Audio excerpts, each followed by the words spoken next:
Thank you for watching Amir Shakil 5858. I am Amir Putnam. I am thankful to all news resources. Following are the news which have been reported by American, European and Canadian channels. African, Asian channels and all news agencies have reported the same news. US. The Texas law to arrest and deport the illegal immigrants has been cancelled by the district court. Again, agreement between White House and Congress to fund the government. The result of primary elections. Federal Reserve left the interest rate untouched. Secretary of State Anthony Blinken is in Middle East to stop the fighting in Gaza. Chuck Schumer declined Netanyahu request. 28 Palestinians were killed yesterday by Israeli bombing. Haiti bad situation forced American to leave the Haiti capital. Intel chipmaker received $20 billion loan to enhance the productivity of chips in America. Trump support national ban on a 15 weeks pregnancy for abortion.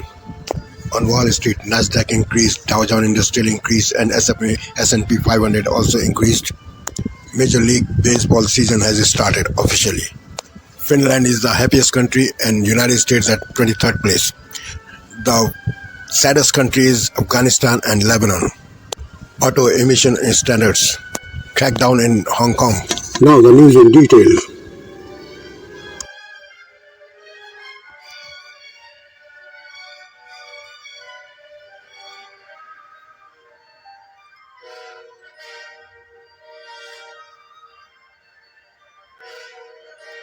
Now, democracynow.org, The War and Peace Report. I'm Amy Goodman. In a surprise ruling, the Fifth Circuit Court of Appeals has blocked Texas from enforcing a harsh new anti-immigrant law that gives local police sweeping powers to arrest and deport anyone they suspect has entered the United States without authorization. The appeals court ruling came just hours after the U.S. Supreme Court ruled the law could go into effect while the case is being heard by lower courts. Texas Governor Greg Abbott signed SB 4 into law in December, but the law was challenged by the Biden administration. Oral arguments before the appeals court will be held today. On Tuesday, Supreme Court Justice Sonia Sotomayor criticized the Texas law, writing in her dissent, quote, "This law will disrupt sensitive foreign relations, frustrate the protection of individuals fleeing persecution, hamper active federal enforcement efforts, undermine federal agencies' ability to detect and monitor imminent security threats, and deter non-citizens from reporting abuse or trafficking," Sotomayor said. Authorities in Mexico have also condemned the Texas law. Israel has carried out a number of deadly strikes in Gaza over the past 24 hours. In Gaza City, an Israeli attack killed 24 people at the Kuwaiti roundabout, where Palestinians had gathered to collect aid. Meanwhile, an Israeli attack on the Nusayrat refugee camp has killed at least 27 Palestinians. The official death toll in Gaza is approaching 32,000. The World Health Organization warned Tuesday many infants in Gaza are on the, quote, brink of death due to the lack of food. A WHO spokesperson said newborn babies are, quote, simply dying because of low birth weight. The UN High Commissioner for Human Rights, Volker Turk, said Israel may be committing war crimes by limiting aid into Gaza. The extent of Israel's continued restrictions on the entry of aid into Gaza, together with the manner in which it continues to conduct hostilities, may amount to the use of starvation as a method of war, which is a war crime. The clock is ticking. Everyone, especially those with influence, must insist that Israel acts to facilitate the unimpeded entry and distribution of needed humanitarian assistance to end starvation and avert all risk of famine. Israeli forces are continuing the deadly raid on Al-Shifa Hospital in Gaza City. Al Jazeera reports dozens of people have been killed. Hundreds of Palestinians have also been detained, including another Al Jazeera journalist, Mahmoud Alewa, who was reporting inside the hospital complex. His colleague, Ismail Al-Ghul, was detained Monday, stripped naked, held for many hours, released, and beaten. The World Health Organization says it's documented 410 attacks on healthcare facilities in Gaza since Israel began its assault on October 7th. In other news on Gaza, Canada's government has announced it will halt weapon shipments to Israel after the Canadian Parliament approved a non-binding resolution on the issue. The motion, which passed by a vote of 204 to 117, also called on Canada to work towards the establishment of the State of Palestine. In the United States, voters headed to the polls Tuesday for primaries in Arizona, Florida, Illinois, Kansas, and Ohio.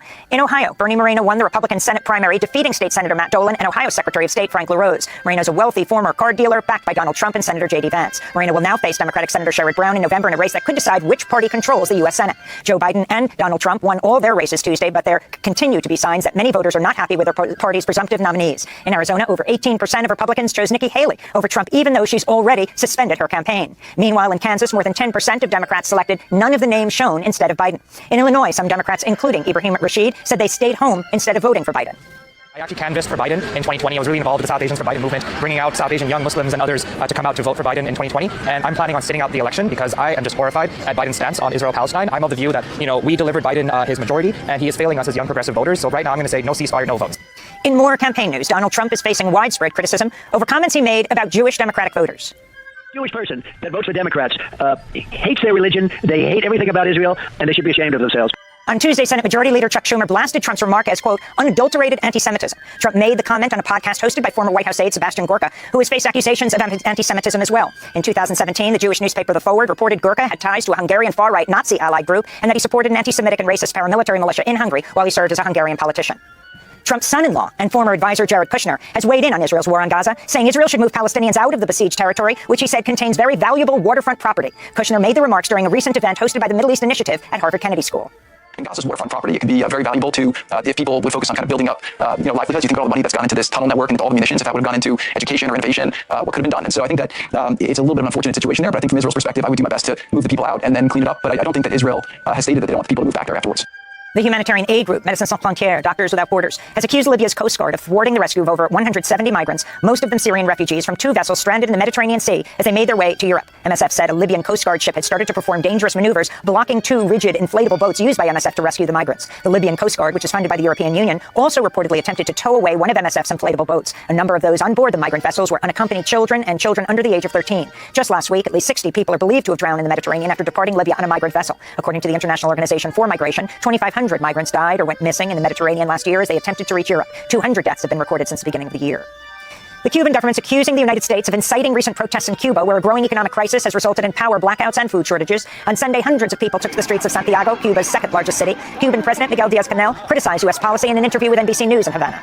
They're always looking for justifications and turning things around. The most absurd thing is that they have applied a criminal blockade against us for more than 65 years. That is the absurdity. And the absurdity of that blockade is what has provoked all other reactions, which is reflected in the things that are happening. The UN Weather Agency has issued a red alert about the climate emergency, as new data from the World Meteorological Organization shows last year was by far the warmest year on record and that this year may be even hotter. Salasalo, the Secretary General of the WMO, spoke on Tuesday. The year 2023 set new records for every single climate indicator. This annual report shows that the climate crisis is the defining challenge that humanity faces. It is closely intertwined with inequality crisis, as witnessed by growing food insecurity, population displacement, and biodiversity loss. In Jackson, Mississippi, two white former sheriff deputies who belonged to a group that described itself as the Goon Squad were sentenced to lengthy prison time for raiding a home and torturing two black men in January of 2023. Hunter Elward received a 20-year prison sentence. Jeffrey Middleton was sentenced to 17 and a half years. Both pleaded guilty to multiple felony, federal, and state charges last August, along with four other former law enforcement officers. The six men burst into a home, then beat, handcuffed, waterboarded, and tasered Michael Corey Jenkins and Eddie Terrell Parker. The officers also sexually abused them with a sex toy while shouting racial slurs. One of the officers put a gun in Jenkins' mouth for a mock execution and pulled the trigger. The bullet lacerated Jenkins' tongue, broke his jaw, and exited through his neck. The officers then planted drugs at the scene in an attempt to cover up their act. One of the officers, Hunter Elward, was also sentenced for his role in a separate assault just 2 weeks earlier, when another member of the Goon Squad repeatedly tased a man and pressed his genitals into the man's mouth. And in a speech on the Arizona State Senate floor Tuesday, Democrat Eva Birch shared she plans to obtain an abortion after receiving news her pregnancy is non-viable. The first-term lawmaker spoke about her struggles with fertility and a miscarriage she had over a decade ago. 2 years ago, while I was campaigning for this Senate seat, I became pregnant with what we later determined was a non-viable pregnancy. It was a pregnancy that we had been trying for, and we were heartbroken over it. But now, I wish I could tell you otherwise, but after numerous ultrasounds and blood draws, we had determined that my pregnancy is once again not progressing and is not viable. And once again, I have scheduled an appointment to terminate my pregnancy. I don't think people should have to justify their abortions, but I'm choosing to talk about why I made this decision, because I want us to be able to have meaningful conversations about the reality of how the work that we do in this body impacts people in the real world. Arizona State Senator Eva Birch is a former nurse practitioner who worked at a women's health clinic and has been widely critical of abortion restrictions in Arizona, where abortions are banned after 15 weeks of pregnancy. There are no exceptions for rape or incest. And those are some of the headlines. This is Democracy Now!, democracynow.org, the War and Peace Report. Happiness ranking takes a brutal spanking. The U.S. dropped 8 spots to claim the title of 23rd happiest country in the world, according to the new happiness report. We would have dropped even lower, but luckily, a few banks still offer free checking. It's the first time the U.S. didn't rank in the top 20 since the index was created just 12 years ago. And why did we fall so low? I mean, beside the obvious reasons. Gallup, which did the happiness report, partly blames Americans under the age of 30 who feel worse about their lives. They're less supported by friends and family, less free to make life choices, more stressed and less satisfied with their living conditions. So they feel less free to make life choices. But really, is that so bad? Remember, this was the generation that ate Tide Pods. They also feel less confident in the government and have increased perceptions of corruption.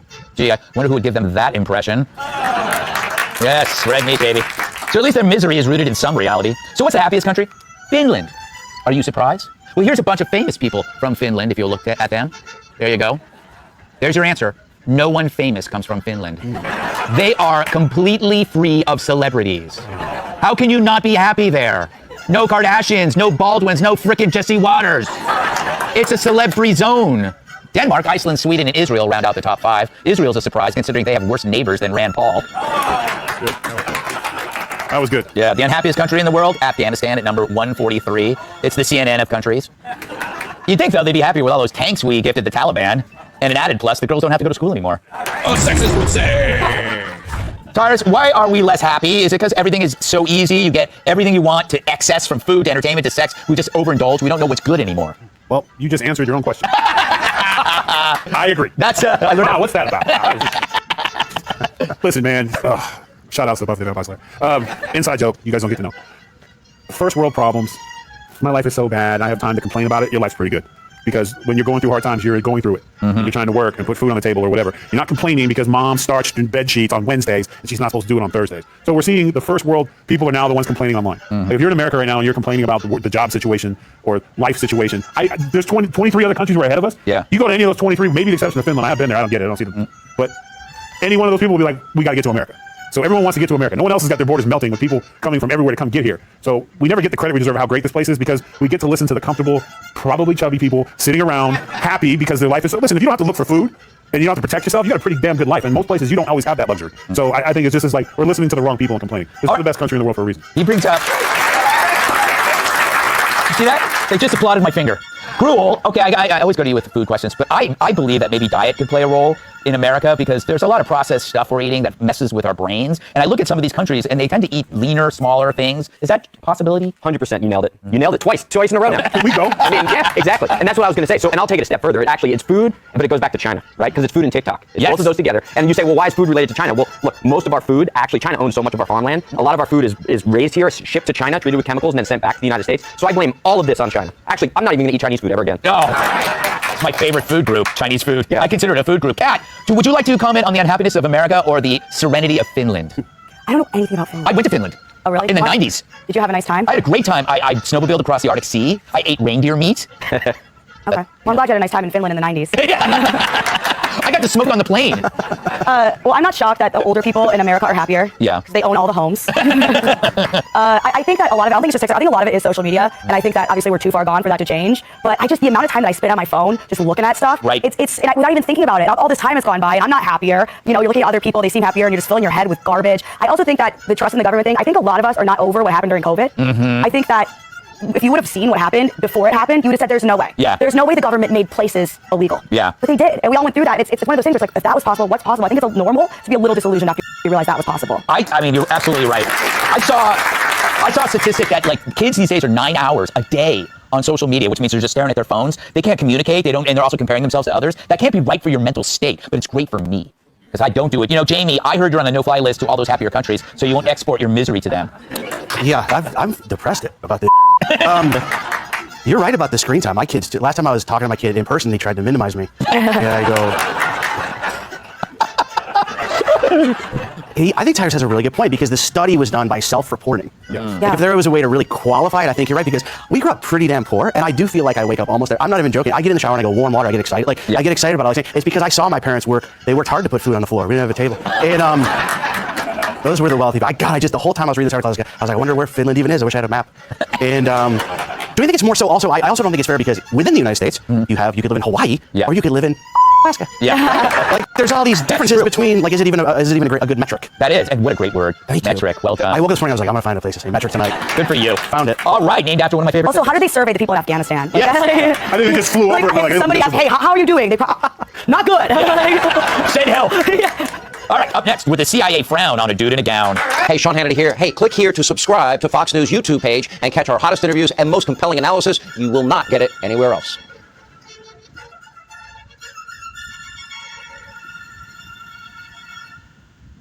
We really don't know what it's going to look like. Tonight, confusion at the border. States have no business regulating who can come into the country and who has to leave. Just hours after a contentious Texas immigration law went into effect, a federal court blocked it, taking away the power to arrest and detain migrants from Texas state and local police. Texas has a right to defend ourselves, and we will use that authority to declare an invasion and fight back against that invasion. The CBS Evening News starts now.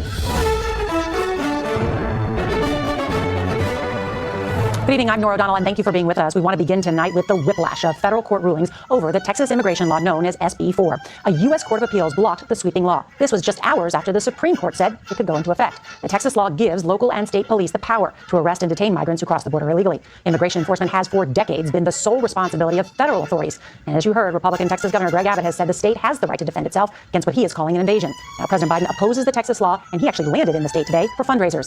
This challenge comes as a Texas bus company has put the brakes on transporting migrants to New York City after a lawsuit was filed by New York City. The mayor there, Eric Adams, urged other bus companies to stop their trips too. So there's a lot to talk about, and CBS's Omar Villafranca will start us off tonight with all the latest from Dallas. Tonight, one of Texas Governor Greg Abbott's toughest border restriction policies is under scrutiny by the Fifth Circuit Court of Appeals.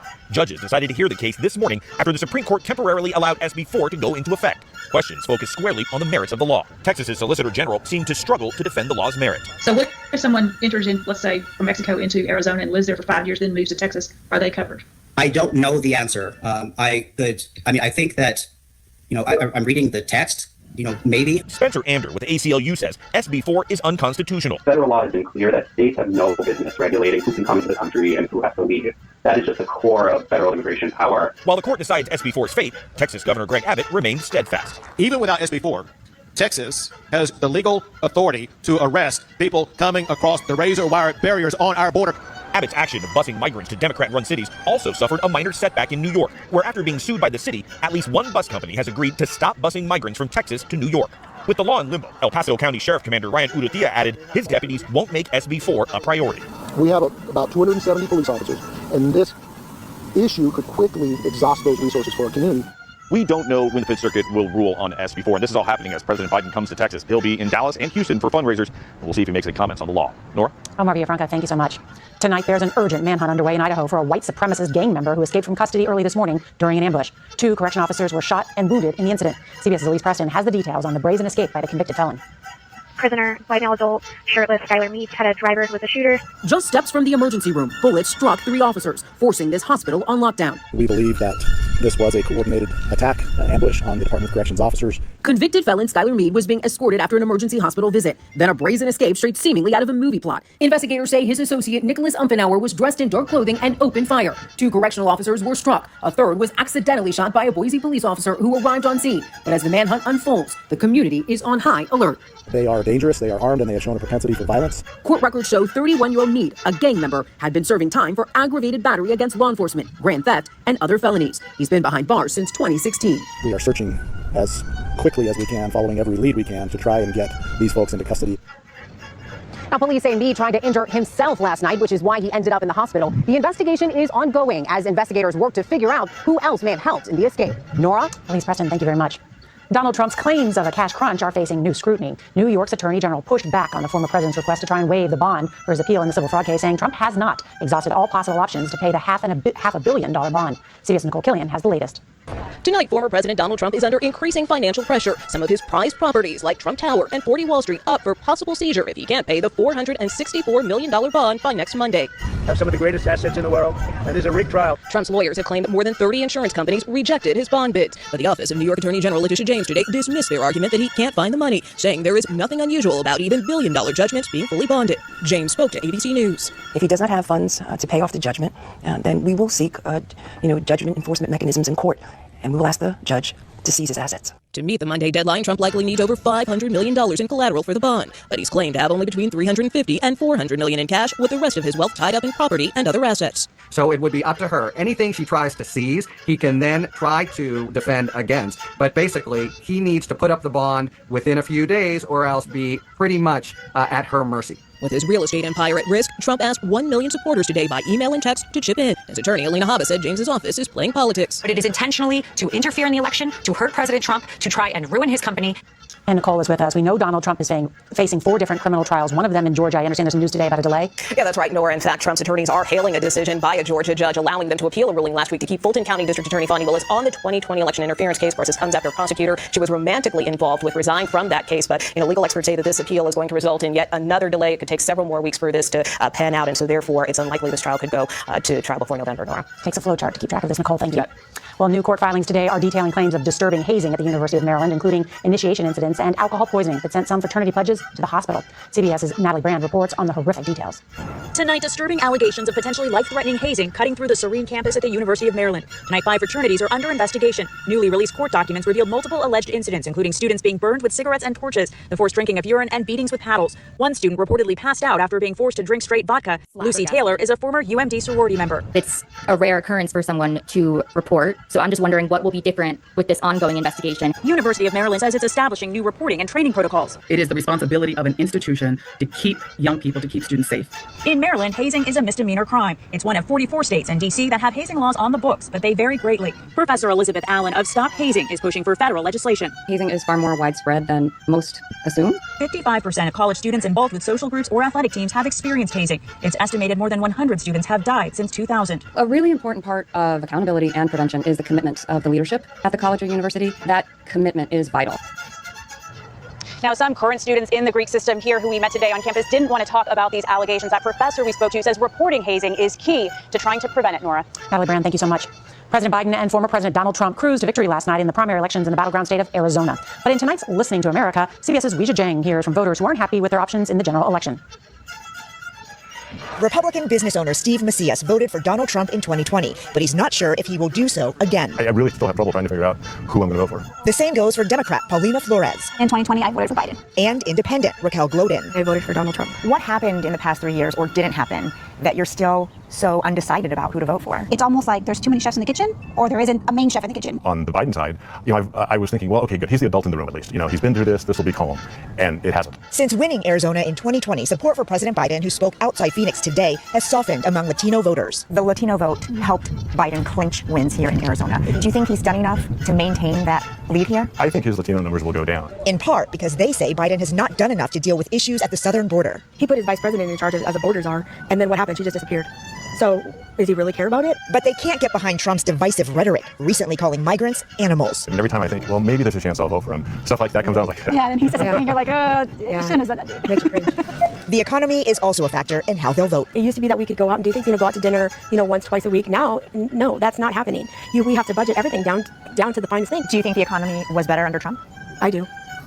Yeah, absolutely. I would say so. President Biden has called Trump a threat to democracy and made it a central part of his campaign. Is democracy on the ballot in 2024? I don't buy that argument. I don't either. I mean, to me, now it's just another talking point. Every time I hear it, I just kind of tune it. I know. It's something that, some focus group came up with, and now they're just using it to death. I really don't think they understand what democracy is when they say that. The fact that there is a ballot is democracy.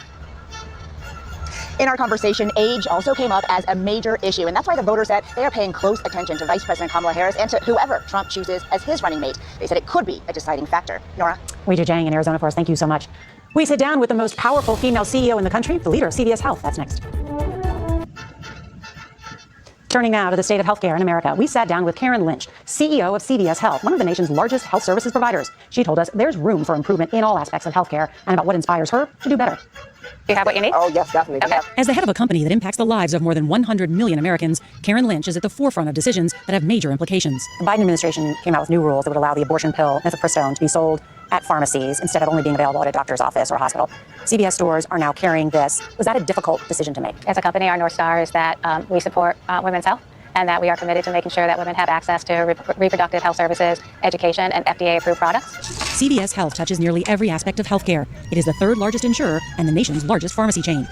We got to change healthcare. Healthcare is complicated in this country. We've made meaningful progress. We need to make more progress. CVS is also a retail giant, and like many companies, has faced an increase in thefts. A lot of things are under lock and key.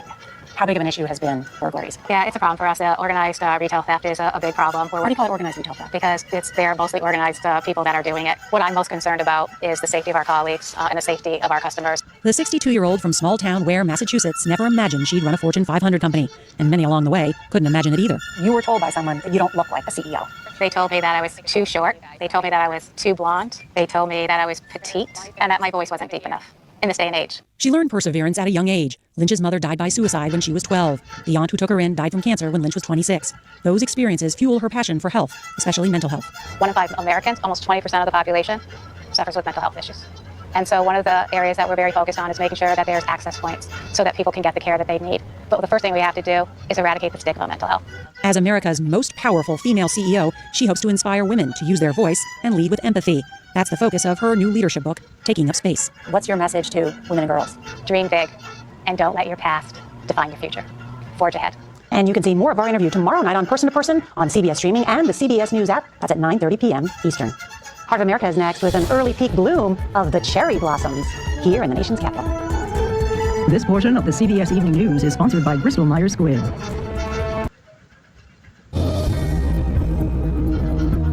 Finally, tonight's Heart of America. It's the most beautiful time of the year here in the nation's capital with the bloom of the iconic cherry trees. This year, the cherry blossoms hit their peak bloom at the second earliest date on record. But for about 140 of these cherry trees, it will also be their last. The National Park Service is cutting them down as part of a 3-year project to combat flooding. And that includes Stumpy. That's a little tree turned local celebrity that has continued to bloom despite years of decay. The trees getting the axe will still serve a purpose as mulch. As that mulch breaks down, it becomes soil, and that soil will provide nutrients for the living trees for generations to come. It is an appropriate and beneficial second life for the trees that are coming down. The D.C. cherry blossoms and those protecting them, tonight's Heart of America. And that is tonight's CBS Evening News. I'm Nora O'Donnell. Good night.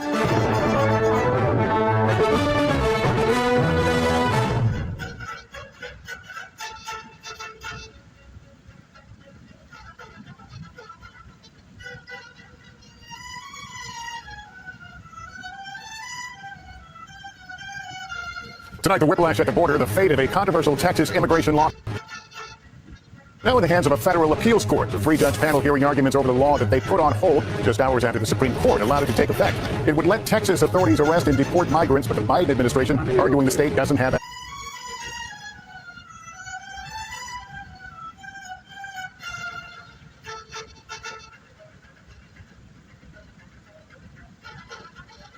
Tonight, breaking news, the police ambush. The prisoners escape. The urgent manhunt right now. The FBI involved. Also, the security breach. The man who took a photo of an airline ticket and was able to board a flight here in the U.S. And a search for that missing college student taking a turn tonight. They have now shut down a dam. First, that urgent manhunt underway at this hour for an escaped inmate in Idaho. 3 corrections officers shot and wounded. The officers ambushed by a gunman who authorities say was helping the prisoner escape.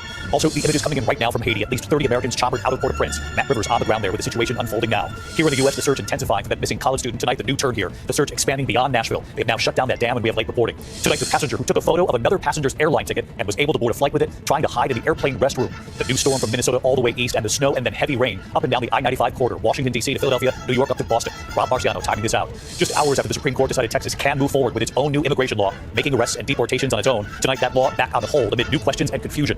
The race for the White House tonight, President Biden in Arizona, a key battleground, revealing $20 billion in investments in American jobs, bringing computer chip making back to America from Taiwan and elsewhere. Tonight, Princess Catherine and her health authorities in the UK now investigating a data breach at the London clinic where Princess Catherine had surgery. Who was trying to get into Kate's medical records? Back here in the U.S., the deadly home explosion, the blast seen on surveillance, and the fire in New York City, the high rise of what authorities are now saying. The first game of the season, Major League Baseball, and the bomb threat, targeting one of the league's biggest stars just hours before he took the field. And the boss is back. Good evening, Arizona! After his health scare and the loss of his mother, Bruce Springsteen returning to the stage, and we'll take you to the concert. From ABC News World Headquarters in New York, this is World News Tonight with David Muir. Good evening, it's great to have you with us here on a Wednesday night. We do begin tonight with this urgent manhunt after a police ambush, a violent escape by a dangerous prisoner now on the run in Boise, Idaho. Authorities say someone on the outside with a gun opening fire, helping the prisoner break free, just as that prisoner was being taken back to a maximum security prison from the hospital. 3 corrections officers were shot and wounded during the escape. Authorities say prison inmate Skylar Mead was being moved to the prison when the officers were ambushed by the gunman in the ambulance bay. Police tonight searching for the suspected getaway car, a gray 4-door sedan, possibly a Honda Civic with Idaho plates. Tonight, the FBI now involved in this search as the police chief on the scene calls this a brazen, violent, and apparently coordinated attack. ABC's Victor Kendo leading us off tonight. Skylar Mead was serving a 20-year sentence at the maximum security state prison in Kuna, Idaho for shooting at police during a high-speed chase. Tonight, there's a manhunt for the 31-year-old and an armed accomplice who shot multiple officers and broke him out of a Boise hospital. This was a coordinated attack, an ambush on the Department of Corrections officers. Mead was taken from the prison to St. Alphonsus Hospital in Boise Tuesday night after authorities say he engaged in self-injurious behavior, hurting himself on purpose. Around 2:15 this morning, as Idaho Corrections officers were set to transport Mead back to prison, that gunman, identified as Nicholas Umpenauer, opened fire right in the ambulance bay area of the emergency department, wounding 2 of the officers. Responding Boise police accidentally shooting a 3rd corrections officer in the confusion. Mead and Umpenauer fleeing in this gray Honda Civic. They are dangerous, they are armed, and they have shown a propensity for violence. David, all of the officers who were shot are in stable condition and expected to survive. This urgent manhunt now involves local and state authorities, as well as the FBI. David? Victor Kendo on this manhunt tonight. Victor, thank you. This evening, we're also tracking a new storm from Minnesota, eventually all the way east, from the Great Lakes later into the Northeast. The snow and then heavy rain coming for right up the I-95 corridor, Washington, D.C. to Philadelphia, New York City, right up to Boston there. Let's get right to ABC meteorologist Rob Marciano tracking it all for us tonight. Hey, Rob. Hey, David, these spring storms have some winter components to them in the way of some snow and cold air. We're getting that tonight across much of the Northeast. Not just lake effects, but pulses of snow coming through parts of New York and New England. Heavy rain along the coastline here. Could see a couple of inches in some spots. Next storm coming in drops into the Midwest tomorrow night into Friday morning, north of Chicago, north of Detroit. That's where you'll see some accumulating snows. This quickly moves across the Ohio Valley into the Northeast. Look at that mess in the Mid-Atlantic up through the Northeast. During the day on Saturday, could see potential flooding near the coastline, but we will see more in the way of heavy snow across the northern tier upwards of a foot through northern New England.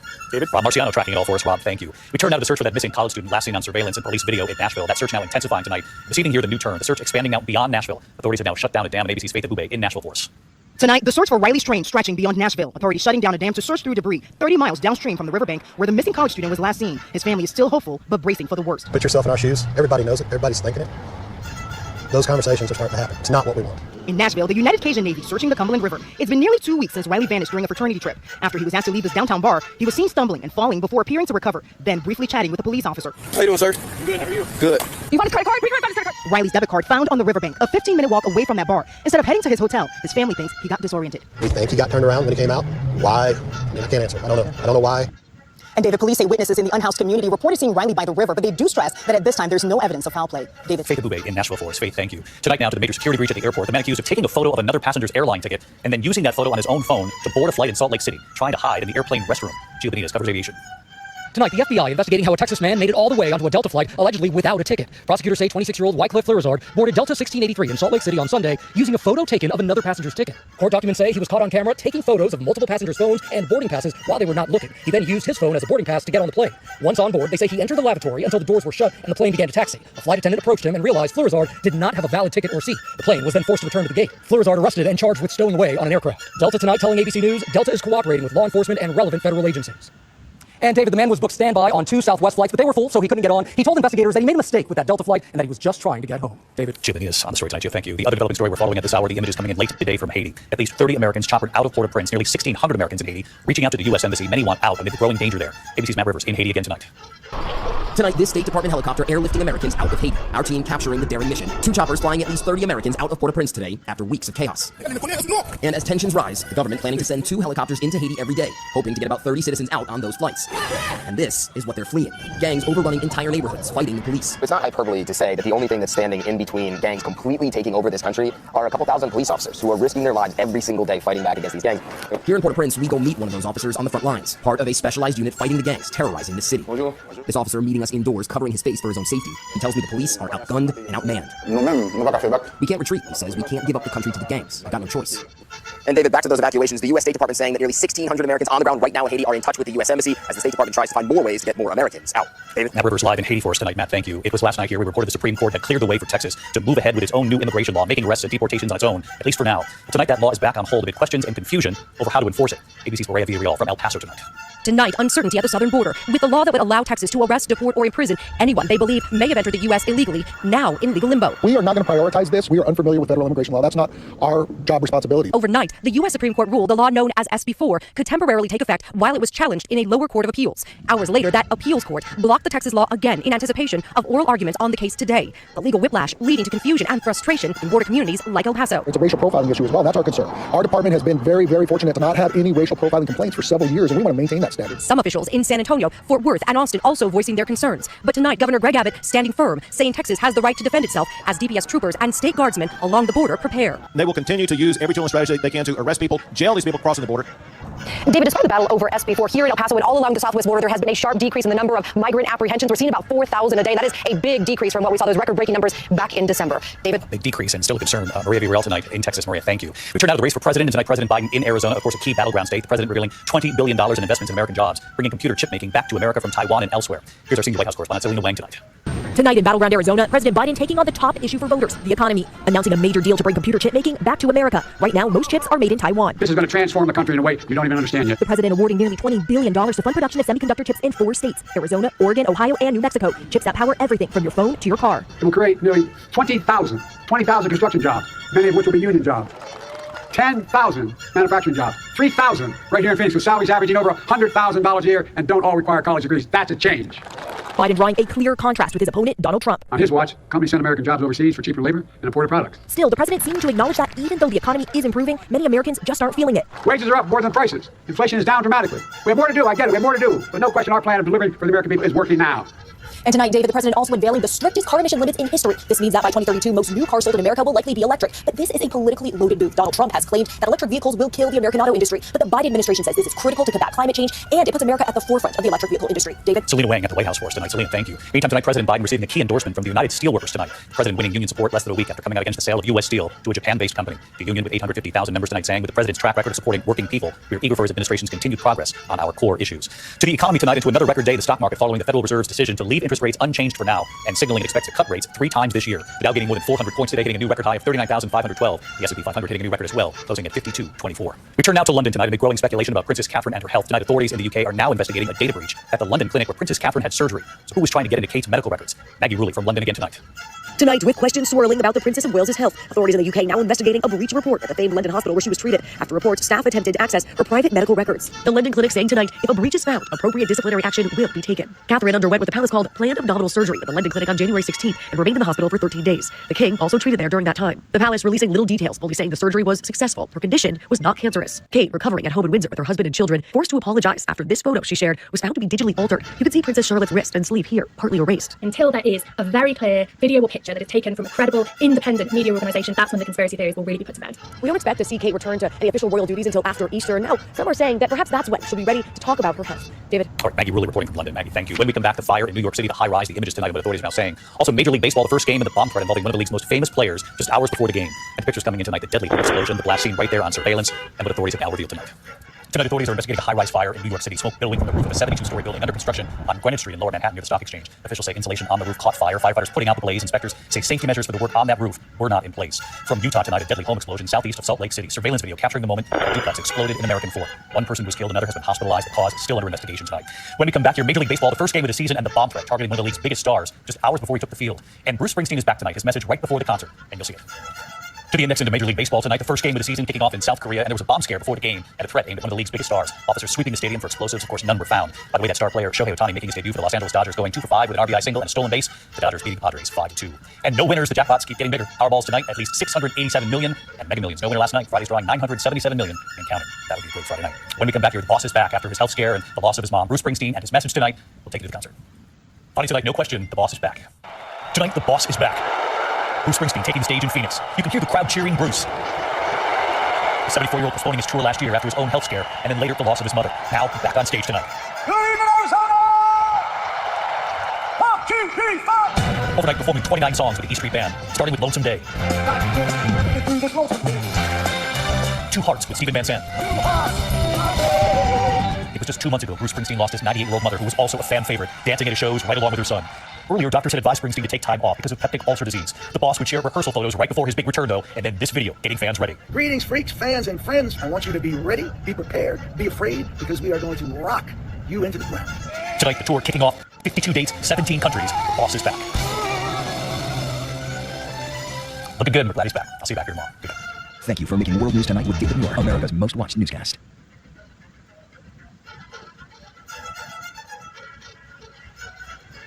Thank you for watching and privilege of your time. This is Amir Shakil 5858. I am Amir Goodman. Have a good life.